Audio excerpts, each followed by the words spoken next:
था। अब आप सभी विराज हैं, आप विराजोगे तो उम्मीदवार जी अपना उद्बोधन शुरू करेंगे। जितने भी युवा साथी खड़े हैं आप यहाँ विराज जाए यस्ता स्थल पर, सभी विराज जाए, एक बार सभी विराज जाए। और मीडिया कर्मी से निवेदन है कि पीछे बुजुर्ग विराजमान है, थोड़ा आप इस साइड आओगे थोड़ा अच्छा रहेगा, क्योंकि बूढ़े लोग विराजमान है तो उनको दिख नहीं रहा है। बोले भारत माता की, दोनों हाथ करके मुट्ठी बंद करके जोश के साथ वाला है, बोले भारत माता की। अब मैं निवेदन कर रहा हूं, जिनका आप आराम सभी सुबह से इंतजार कर रहे हैं, ऐसे उम्मीदवार के उम्मीद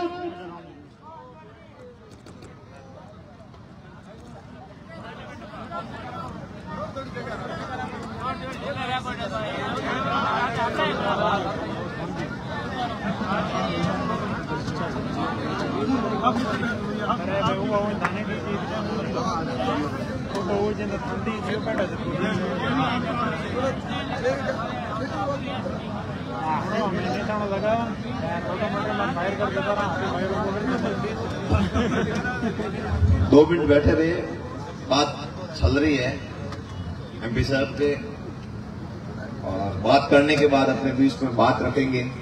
क्या बात है, सब मजबूती से डटे हो, दोनों हाथ उठा के बताओ। और जो इधर उधर गए उनको वापस फोन कर दो, आ जाओ, अभी आपकी लंच टाइम था वो पूरा हो गया, वापस आ जाओ। क्योंकि भाई देखो बहुत लंबी लड़ाई है, हमारे तो हिस्से में उम्मीदवार जी के और हमारे हिस्से में तो बड़े लोगों से लड़ना ही आया हुआ है। लास्ट बार जब लड़ाई लड़ी तो बजरी माफिया सामने था, 90 दिनों तक धरने पर बैठे रहे, और आज बजरी 250 से 300 रुपए जो मिल रही है वो हमारे ही आंदोलनों का परिणाम है। उस समय सबको लग रहा था कि ये रोड पे ऐसे ही बैठे हैं, क्यों ये मास्टर तोड़ा हुआ है, क्यों कहता कहीं कहता क्यों ये मास्टर तोड़ा हुआ है। पर रास्ता पूरा में अंगड़ाई गई, आज बजरी छोटी छोटी लीजो होगी। एमपी साहब उन टाइम खूब परिणामात होता, बहुत बड़ी बात है, और खूब सारी लड़ाई लड़ी, अरे कोई बात को नहीं।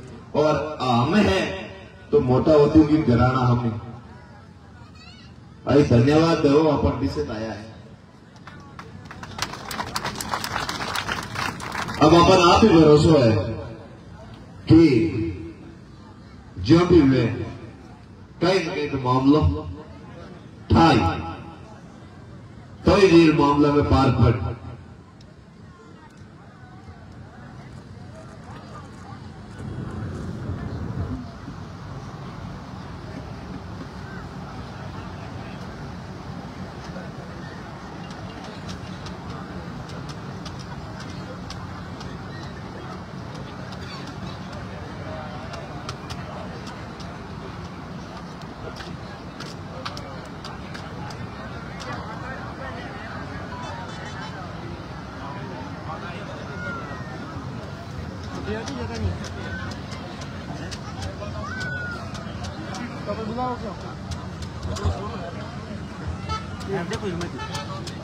बिल्कुल, आप सभी सुबह से इंतजार कर रहे हैं। अब मैं सीधा निवेदन कर रहा हूं, हमारे बीच में बाड़मेर, जैसलमेर, बालोतरा के ऐसे लोकप्रिय युवा दिलों की धड़कन और युवा के दिल में राज करने वाले परम आदरणीय उम्मीदवार राम जी बेनीवाल सांसद महोदय से निवेदन को आप पधारें और अपनी बात रखें।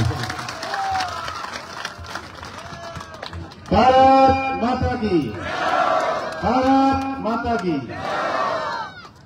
आज जो जोधपुर की फैक्ट्रियों का दूषित पानी अपने क्षेत्र के अंदर फैलने की वजह से अपने खेत बंजर हो गए, वन्य जीवों का जीना दुर्लभ हो गया। आप सब लोग इस समस्या को लेकर यहाँ इकट्ठित हुए, इस समस्या से छुटकारा हो सकता है। आपके बीच में आपके नेता बाबूजी, भाई गिरधारी जी और आसपास के क्षेत्र से आए हुए समस्त सरपंचगण, पंचायत समिति सदस्यगण, हमारे मूलभूत अधिकारों के अंदर हनन हो रहा है, खुलेआम लोगों के स्वास्थ्य के साथ में खिलवाड़ हो रहा है। हम नहीं चाहते कि इस तरीके से हो, और हम ये भी नहीं चाहते हैं कि फैक्ट्रियां नहीं चलनी चाहिए। फैक्ट्रियां भी चलनी चाहिए, लेकिन लोगों के स्वास्थ्य के साथ में खिलवाड़ बिल्कुल नहीं होना चाहिए। जो भी फैक्ट्रियां प्रदूषण फैला रही है, गंदा पानी सीवरेज के अंदर छोड़ रही है, नालों के अंदर छोड़ रही है, उनके ऊपर अंकुश लगाना सरकार का दायित्व होता है। और ये समस्या आज की नहीं है, पिछले 15 साल से इस समस्या से आप लोग जूझ रहे हो। और जब भी विरोध प्रदर्शन, धरना प्रदर्शन होता है तो खाली आपको आश्वासन के अलावा कुछ नहीं मिलता। जब भी आप प्रदर्शन करते हो तो आश्वासन मिलता है कि हम इसका समाधान करेंगे करेंगे करेंगे, कहते कहते आज 15 साल से भी अधिक समय हो गया। लेकिन ये समस्या दिन प्रतिदिन आए साल विकट समस्या का रूप धारण करती जा रही है, क्योंकि अवैध फैक्ट्रियों के ऊपर सरकार का कंट्रोल नहीं है। फैक्ट्री वाले इतने निरंकुश हो गए कि न तो वो हाईकोर्ट का ऑर्डर मानते हैं, न एनजीटी का ऑर्डर मानते हैं, न ही कोई सरकार की सुन रहे हैं वो। और सुनने क्यों नहीं? क्योंकि सरकार के भ्रष्ट अधिकारियों की मिली भगती है। वो उनको वैसे ही कागजों के अंदर सर्टिफिकेट इश्यू कर देते हैं, पॉल्यूशन कंट्रोल बोर्ड का सर्टिफिकेट ले आते हैं, और जो जितनी कैपेसिटी का लाइसेंस लेके आते हैं उससे कई गुना ज्यादा पॉल्यूशन फैलाते हैं। वो हजारों एमएलडी का दूषित पानी इन नालों के अंदर छोड़ दिया जाता है, और बरसात आती है तब ये समस्या विकट रूप धारण कर लेती है। आज दवा डोली के आसपास के दर्जनों गांव के अंदर ये समस्या विकराल रूप लेती जा रही है। अपने तालाब दूषित हो गए, पानी के टांके दूषित हो गए, और घर के आंगन के अंदर घुटनों घुटनों तक 6-6 फुट 3-3 फुट तक पानी भरा हुआ है। तो आप लोग कैसे उसके अंदर जी सकते हो? ये बहुत ही विकट समस्या है। और इसके साथ साथ वन्य जीवों के ऊपर भी बहुत बुरा असर पड़ा है। यहाँ के मोर जो सुबह की किलकारियां गाते थे, उनका इस पानी पीने की वजह से मोरों की भी मौत हो गई। वन्य जीव हिरण भी खतरे के अंदर है। इसके साथ साथ सबसे बड़ा खतरा मानव जाति के ऊपर है। अपन इस समस्या का समाधान नहीं हुआ तो धीरे धीरे करके भयंकर बीमारियां से अपन ग्रसित होते जाएंगे। ऐसी लाइलाज बीमारियां इस पानी की वजह से अपने को आने वाली पीढ़ी असुरक्षित में हो जाएगी। इसलिए प्रशासन का दायित्व बनता है कि बड़ी कैपेसिटी के ट्रीटमेंट प्लांट लगाए, और जब तक ट्रीटमेंट प्लांट नहीं लगते हैं तब तक उस प्रदूषण फैलाने वाली फैक्ट्रियों को पाबंद करें, उनको रुकवाए, ताकि अपने स्वास्थ्य के साथ में ये खिलवाड़ नहीं हो।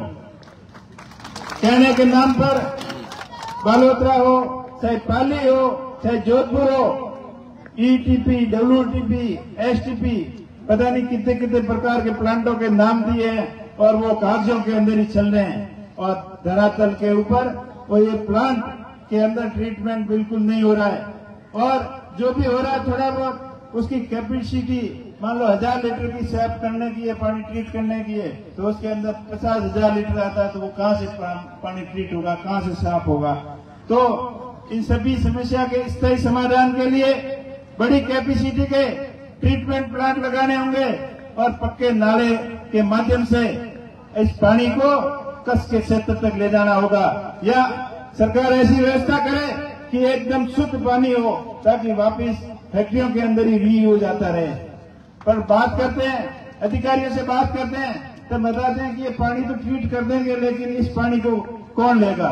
और कौन लेगा भाई? गंदे पानी है, ट्रीटमेंट सीवरेज का पानी आप कितना ही शुद्ध कर दोगे, तो आप कितना भी सर्टिफिकेट दे दोगे, तो लोग नहीं मानेंगे इसको कि खेती में आ सकता है, पीने का आ सकता है। अगर इतना आप शुद्ध कर रहे हो तो इसी पानी को रिसाइकलिंग के लिए उन्हीं फैक्ट्रियों के अंदर भेजो, ताकि वो अपने प्रोसीजर के अंदर लें, और किसानों के खेतों के अंदर पानी ये बिल्कुल ना आए। ये बहुत विकट समस्या है, और इसका स्थायी समाधान बहुत जरूरी है। पर इस बार हम सब ने ठाना है कि जब तक इस समस्या का समाधान नहीं होगा तब तक हम इनका पीछा नहीं छोड़ेंगे। मैंने आप लोगों की समस्या का पार्लियामेंट के अंदर भी उठाया, और वहां आपकी बात मजबूती से रखी कि किसानों के खेतों के अंदर दूषित पानी जाने की वजह से कई हजारों एकड़ जमीन बंजर हो गई, वन्य जीवों का जीवन अस्तित्व खतरे में पड़ गया, और मानव जीवन के लिए भी एक खतरा, आने वाली पीढ़ी के लिए बड़ा खतरा है। तो उन्होंने शायद सुना भी है, टीम भी भेजी है, लेकिन जब तक इस चीज का स्थायी समाधान नहीं होगा तब तक हम इसको कतई स्वीकार नहीं करेंगे। और प्रशासन को भी यहाँ आना होगा, अपने बीच में आकर आश्वासन देना होगा और काम भी करना होगा। खाली आश्वासनों से काम नहीं चलता। अब कहने को बोल रहे हैं कि हमारे डबल इंजन की सरकार है, आपके सारे डबल इंजन, दोनों इंजन मुझे तो फेल लग रहे हैं।